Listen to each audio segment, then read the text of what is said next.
नमस्ते, मैं कैलिब हूँ। आज मैं आपको होस्टिंगर से अपना डॉकर वीपीएस सेटअप करना सिखाऊंगा।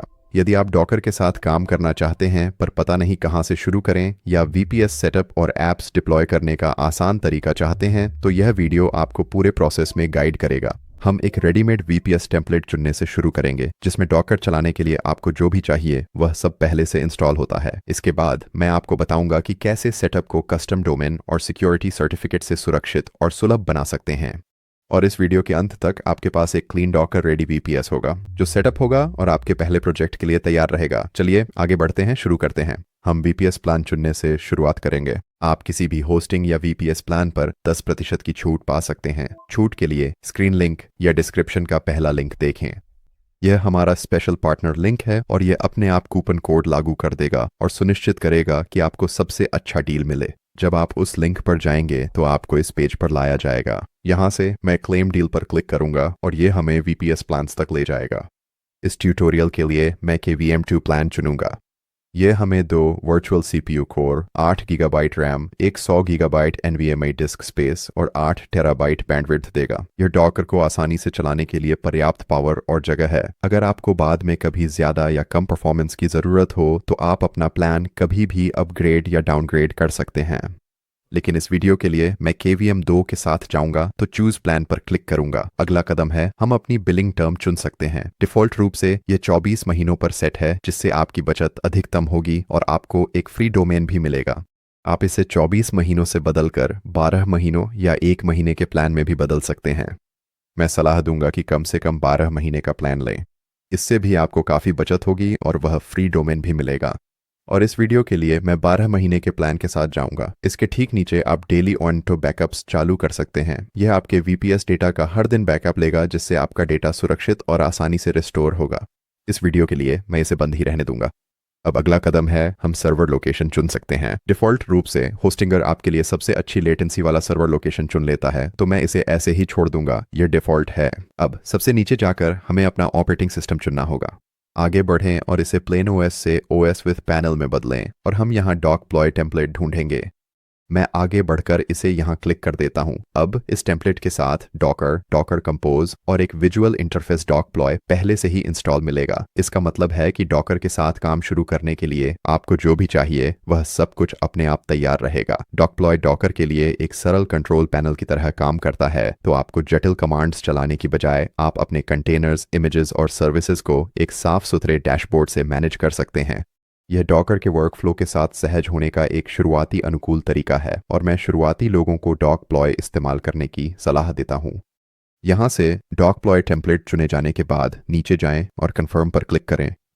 मैं ऊपर स्क्रॉल करके सुनिश्चित करूंगा कि सब ठीक दिख रहा है। मैं देख सकता हूं कि कूपन कोड लागू हो गया है और इससे हमारे प्लान पर 10% की बचत होगी। अगर आप डिस्क्रिप्शन लिंक का इस्तेमाल करते हैं तो यह अपने आप खरीदारी पर लागू हो जाएगा। यहाँ सब कुछ ठीक लग रहा है तो अब मैं नीचे जाकर कंटिन्यू पर क्लिक करूंगा ताकि आगे बढ़ सकूं। अब अगला कदम है कि अगर आपके पास पहले से होस्टिंगर अकाउंट नहीं है तो एक अकाउंट बनाएं। यहाँ मैं अपना ईमेल पता दर्ज करूंगा, फिर एक पासवर्ड बनाऊंगा, फिर मैं रजिस्टर पर क्लिक करूंगा। अब इस पेज पर आपको अपनी बिलिंग जानकारी और पेमेंट जानकारी दर्ज करनी होगी। तो अब मैं ये करने जा रहा हूँ। मैंने अपनी बिलिंग पता और पेमेंट जानकारी दर्ज कर दी है तो अब मैं नीचे जाकर सबमिट पेमेंट पर क्लिक करूंगा ताकि आगे बढ़ सकूं। जब आप इस पेज पर आ जाएं तो गेट स्टार्टेड पर क्लिक करें। अब हमें अपने सर्वर के लिए एक रूट पासवर्ड बनाना होगा। यहाँ एक विकल्प है SSH की जोड़ने का भी, लेकिन इस वीडियो में मैं सिर्फ रूट पासवर्ड का ही उपयोग करूंगा। मैं यहाँ अपना पासवर्ड दर्ज कर दूंगा। यह सब भरने के बाद मैं नीचे जाकर नेक्स्ट पर क्लिक करूंगा। यहाँ एक अतिरिक्त मुफ्त मैलवेयर स्कैनर जोड़ने का विकल्प है। जब मैं अपना VPS सेटअप करता हूँ तो मैं इसे बंद रखना पसंद करता हूँ ताकि मुझे एक साफ सुथरा इंस्टॉल मिल सके। ये सब हो जाने के बाद मैं फिनिश सेटअप पर क्लिक करूंगा और अब हमारा VPS हमारे लिए सेटअप हो जाएगा। इसे पूरा होने में कुछ मिनट लगेंगे तो मैं इसे फास्ट फॉरवर्ड कर देता हूं और जब ये हो जाएगा तब अगले चरण पर आपसे मिलूंगा। और अब ये हो जाने के बाद हमारा VPS अब तैयार है। यहाँ से आप अपनी SSH कुंजी कॉपी कर सकते हैं, आप अपनी मुफ्त.cloud डोमेन का दावा कर सकते हैं और अपने VPS डैशबोर्ड पर जाने के लिए आप मैनेज VPS पर क्लिक कर सकते हैं। मैं अब इस पर क्लिक कर देता हूँ और हम यहाँ हैं। ये आपका VPS डैशबोर्ड है। यहाँ सबसे पहली चीज़ जो मैं करना पसंद करता हूँ वह है अपने सर्वर के IP एड्रेस को नोट करना। आप इसे यहीं देख सकते हैं। मैं इसे कॉपी कर लेता हूं क्योंकि हमें इसकी थोड़ी देर बाद वीडियो में ज़रूरत पड़ेगी, लेकिन अगर आपको इसे फिर से ढूंढना हो तो यह हमेशा आपके डैशबोर्ड में उपलब्ध रहता है। अब हम यह सुनिश्चित करेंगे कि हमारा VPS पूरी तरह से अपडेटेड है। ऊपर दाईं ओर मैं टर्मिनल ढूंढूंगा। मैं यहाँ क्लिक करूंगा और इससे होस्टिंगर का बिल्ट इन ब्राउज़र टर्मिनल खुल जाएगा। यह एक साधारण कमांड विंडो है जिसमें हम सीधे अपने सर्वर से बात कर सकते हैं। अपने VPS पर सब कुछ अपडेट करने और यह सुनिश्चित करने के लिए कि सब कुछ लेटेस्ट वर्जन पर चल रहा है, हम एक त्वरित कमांड चलाएंगे। यह कमांड वीडियो के डिस्क्रिप्शन में उपलब्ध होगी, लेकिन मैं इसे यहाँ टाइप भी कर देता हूँ। sudo apt अपडेट, फिर हम 2 बार साइन करेंगे, फिर हम sudo apt टाइप करेंगे। उन्नत करना -y। यह दर्ज करने के बाद अपने कीबोर्ड पर एंटर या रिटर्न दबाएं और इससे अपडेट और इंस्टॉल कमांड चल जाएगी। हम इसे अपडेट करने और यह सुनिश्चित करने के लिए कुछ क्षण का समय देंगे कि सब कुछ नवीनतम संस्करण पर चल रहा है। अब यह सब हो जाने के बाद आपका VPS अपडेट हो गया है और अगले चरण के लिए तैयार है। यहाँ से अब हम ब्राउज़र टर्मिनल टैब को बंद कर सकते हैं। मैं ऊपर जाऊंगा और इसे यहाँ से बंद कर दूंगा और अब हम अपने VPS डैशबोर्ड में वापस आ गए हैं। अब अगला कदम है डॉकप्लॉय खोलना। फिर से ये वह कंट्रोल पैनल है जो हमारे सर्वर पर डॉकर के अंदर चल रही हर चीज़ को मैनेज करेगा। चूंकि हमने साइन अप करते समय पहले ही डॉकर और डॉकप्लॉय टेम्पलेट चुना था, इसीलिए दोनों पहले से ही इंस्टॉल हैं और हमारे VPS के बैकग्राउंड में एक साथ काम कर रहे हैं। डॉकप्लॉय तक पहुंचने के लिए चलिए ऊपर दाईं ओर जाते हैं और मैनेज पैनल पर क्लिक करते हैं। यह डॉकप्लॉय सेटअप स्क्रीन खोल देगा जहां हम अपनी प्रारंभिक सेटअप प्रक्रिया पूरी कर सकते हैं। हम एक अकाउंट बनाकर शुरू करेंगे। मैं यहां अपनी जानकारी भरने जा रहा हूं और जानकारी भरने के बाद मैं नीचे जाकर रजिस्टर पर क्लिक करूंगा और जैसे ही आप अपना अकाउंट बना लेते हैं, आप यहां डॉकप्लॉय डैशबोर्ड पर पहुंच जाएंगे। ये आपके सर्वर पर डॉकर के अंदर चल रही हर चीज के लिए मुख्य कंट्रोल पैनल है। आपके कंटेनर, आपकी सेवाएं, आपके प्रोजेक्ट्स और आपके सभी सर्वर सेटिंग्स यहीं पर मौजूद हैं। बाईं ओर आपको विकल्प और नेविगेशन दिखेंगे। आप यह वीडियो कब देख रहे हैं इस पर निर्भर करता है। आपको एक अपडेट नोटिफिकेशन भी दिख सकता है। उपलब्ध अपडेट इंस्टॉल करना अच्छा रहेगा ताकि डॉकप्लॉय लेटेस्ट वर्जन पर रहे। मेरे लिए एक अपडेट उपलब्ध है। मैं अपडेट अवेलेबल पर क्लिक करने जा रहा हूं। फिर मैं अपडेट सर्वर पर क्लिक करूंगा और पुष्टि करूंगा और अब हम अपडेट के पूरा होने का इंतजार करेंगे। और इसके साथ ही डॉकप्लॉय अब अपडेट हो चुका है। और अब जब अपडेट पूरा हो गया है तो अगली चीज जिस पर मैं ध्यान दिलाना चाहता हूं वह यहाँ ब्राउजर टैब में ऊपर है। आप ऊपर देखेंगे कि वहां नॉट सिक्योर लिखा हुआ है। ऐसा इसलिए है क्योंकि हमारा डॉकप्लॉय एडमिन पैनल अभी भी सर्वर के कच्चे IP पते पर चल रहा है। यह किसी असली डोमेन से जुड़ा नहीं है। इसके पास अभी तक कोई सुरक्षा प्रमाण पत्र नहीं है। इसे ठीक करने या सुनिश्चित करने के लिए कि जब हम डॉकर का प्रबंधन कर रहे हों तो हमारी लॉगिन डेटा निजी रहे, हम इस पैनल को एक असली डोमेन से जोड़ने जा रहे हैं। हम यह सब होस्टिंगर डैशबोर्ड के माध्यम से कर सकते हैं। अब मैं वापस अपने होस्टिंगर VPS कंट्रोल पैनल पर स्विच करने जा रहा हूं। यहाँ फिर मैं बाईं ओर डोमेन पर जाऊंगा और यहाँ क्लिक करूंगा। फिर मैं डोमेन पोर्टफोलियो पर जाऊंगा। क्योंकि मेरे VPS प्लान में एक फ्री डोमेन शामिल है, इसलिए मैं इसे यहीं क्लेम करने जा रहा हूं। मैं दाईं ओर जाकर क्लेम डोमेन पर क्लिक करूंगा। फिर यहां डोमेन नाम खोजूंगा। मैं डॉकर VPS डेमो के साथ जाऊंगा और यह .cloud में समाप्त होगा। मैं क्लिक करूंगा। उपलब्धता जांचें। जैसा कि आप देख सकते हैं वह डोमेन उपलब्ध है, तो मैं क्लेम डोमेन पर क्लिक करूंगा। ये डोमेन मेरे नाम रजिस्टर हो जाएगा और अपने डोमेन का उपयोग शुरू करने के लिए हमें इसे अपने ईमेल पते के माध्यम से सत्यापित करना होगा।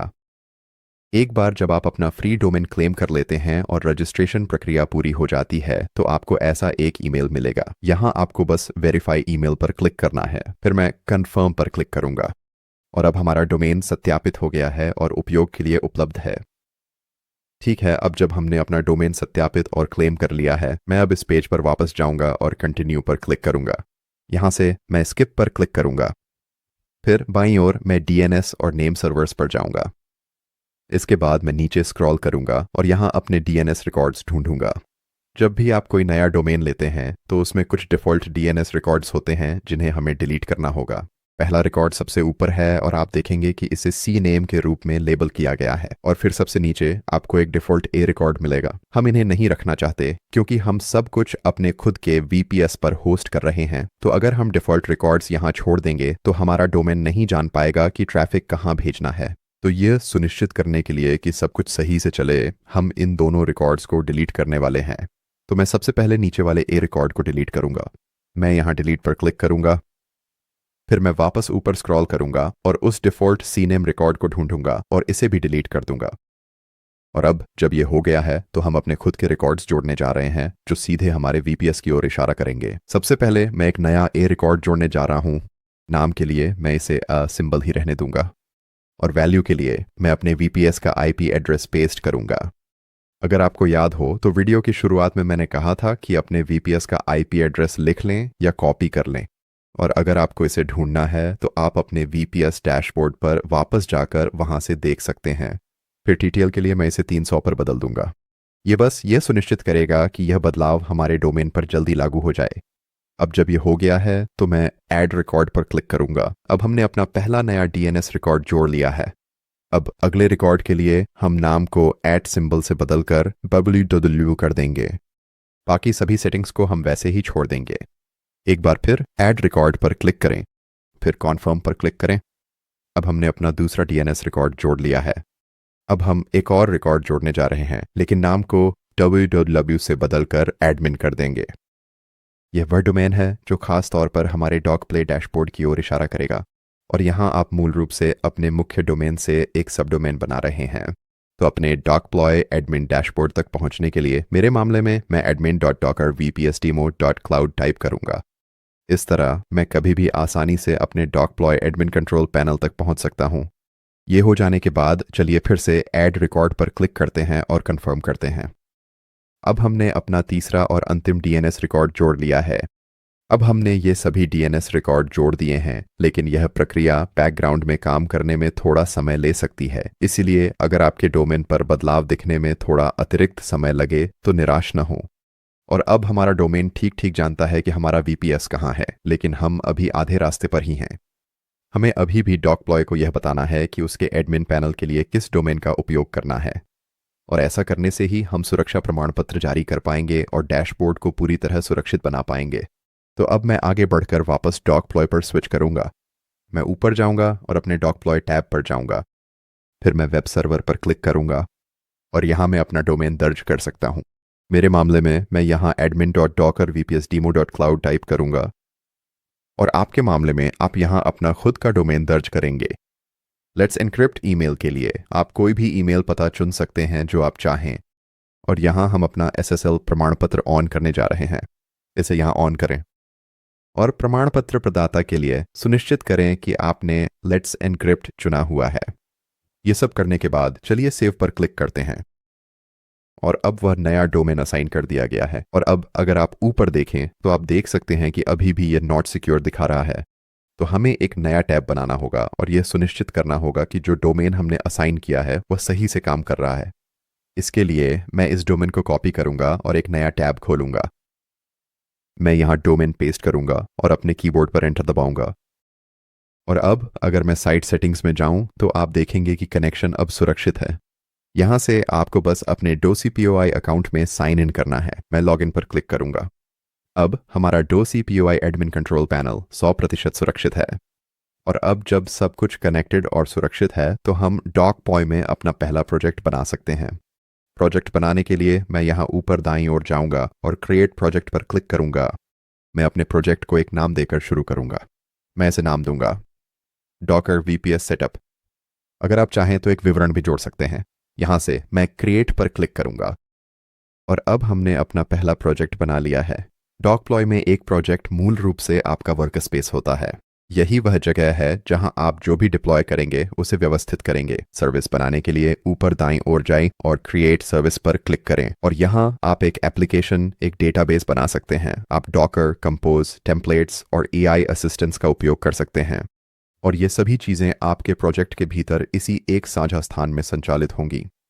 और अब आपके पास एक होस्टिंगर वीपीएस है जिसमें डॉकर के साथ डॉकफ्लो इंस्टॉल और आपके अपने डोमेन से सुरक्षित है, और आपके पास अपनी पहली डिप्लॉयमेंट के लिए एक प्रोजेक्ट स्पेस तैयार है। इस समय आपका सर्वर साफ कॉन्फ़िगर किया हुआ है और असली एप्लीकेशन होस्ट करने के लिए तैयार है। और मत भूलिए, अगर आप किसी भी होस्टिंगर वीपीएस प्लान पर अतिरिक्त 10% की बचत करना चाहते हैं तो वीडियो डिस्क्रिप्शन में दी गए पहले लिंक का ज़रूर इस्तेमाल करें। इससे ये सुनिश्चित होगा कि आप सबसे अच्छा डील पा रहे हैं। अब अगर आप सीखना चाहते हैं कि असली वेब ऐप को कैसे डिप्लॉय करें, अपने डॉकप्लॉय अकाउंट को गिटहब से कैसे कनेक्ट करें, डेटाबेस कैसे लिंक करें, एनालिटिक्स ट्रैकिंग कैसे जोड़ें, तो मैंने एक स्टेप बाय स्टेप ट्यूटोरियल बनाया है जो वहीं से शुरू होता है जहां हम इस वीडियो में छोड़ रहे हैं। वीडियो पर क्लिक करें या डिस्क्रिप्शन में लिंक देखें अगले वीडियो के लिए। धन्यवाद, यह मददगार होगा। और इसी के साथ मैं आपको अगले वीडियो में मिलूंगा।